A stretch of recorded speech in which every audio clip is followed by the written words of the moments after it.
வணக்கம் மக்களே, நான் தான் உங்கள் விஜய் குச்சி. இன்னைக்கு நம்ம பேச போகிற டாபிக் பிச்சைக்கார மேக் ஓவர். அது என்னடா பிச்சைக்கார மேக் ஓவர்னு கேட்டிங்கன்னா, இதுதான் நம்ம ஜென்ரேஷனுக்கு தேவையான முக்கியமான டாப்பிக்கே. உண்மையாகவே சொல்கிறேன், நம்ம என்ன லாஜிக்கில் வாழ்ந்துட்டுருக்கோம்னு எனக்கே தெரியல. கையில் 10 ரூபா கிடையாது, ஆனால் கையில் 1 லட்ச ரூபாய்க்கு ஃபோன் இருக்குது. ஏன் தெரியுமா? நமக்கு சோறு முக்கியமே இல்லை, ஸ்டேட்டஸ் தான் முக்கியம். ஸ்டீவ் ஜாப்ஸ் ஆப்பிளை பற்றி நினச்சப்போ இன்னோவேஷன் பற்றி யோசிச்சிருக்கலாம். ஆனால் எனக்கு ஆப்பிள் ஃபோனை பார்த்தாலே என் கிட்னி தான் ஞாபகம் வருது. அந்த ஃபோன் அப்படி என்னதான் இருக்குது? 3 கேமரா இருக்குது, 48 மெகா பிக்சலுக்கு. ஆனால் அதில் எடுக்கிறது யார் மூஞ்சி? அதே வாயில் அடி வாங்கின ஏன் மூஞ்சி தானே. இதுக்கு எதுக்குடா 1.5 லட்ச ரூபா லோனு?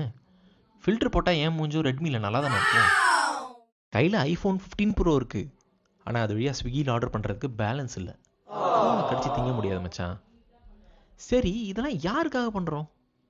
ரோடில் போகிற பொண்ணு பார்க்கணும், இல்லைனா இன்ஸ்டாகிராமில் மிரர் செல்ஃபி போடணும். ஆனால் அந்த கண்ணாடியை தொடச்சி பல வருஷம் ஆகுது, அது வேறு விஷயம். ஃபோன் மட்டும் புதுசு. இந்த லோகோ தெரிகிற மாதிரி விரலுக்கடியில் வச்சுக்கிட்டு பஸ் ஸ்டாண்டில் அப்படியே நிற்கணும்.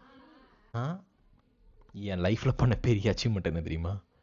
இஎம்ஐயில் ஃபோன் வாங்கிடுவேன், ஆனால் அந்த இஎம்ஐ முடியறதுக்குள்ளே ஃபோன் உடஞ்சி போயிடும். அதுக்குள்ளே அடுத்த மாடல் வந்துடும். நான் அட்வைஸ்லாம் பண்ணல. யாராவது 200 ரூபா ஜிபே பண்ண முடிஞ்சால் பண்ணுங்கள். பிரியாணி சாப்பிடணும் போல் இருக்குது, ஏன்னா எனக்கு இஎம்ஐ கட்டுற டேட் வேறு வந்துருச்சு. நீங்களா தப்பிச்சுக்கோங்க, கெத்துக்காக கடன் வாங்காதீங்க, அப்புறம் லைஃப் ஃபுல்லாக விபூதி தான். இந்த வீடியோ பிடிச்சிருந்தா லைக் பண்ணுங்கள், இல்லைனா உங்கள் கிரெடிட் கார்டு பில் டபுளாக என்னுடைய வாழ்த்துக்கள். உங்கள் விஜய் குச்சி, signing off to pay my bills. Bye.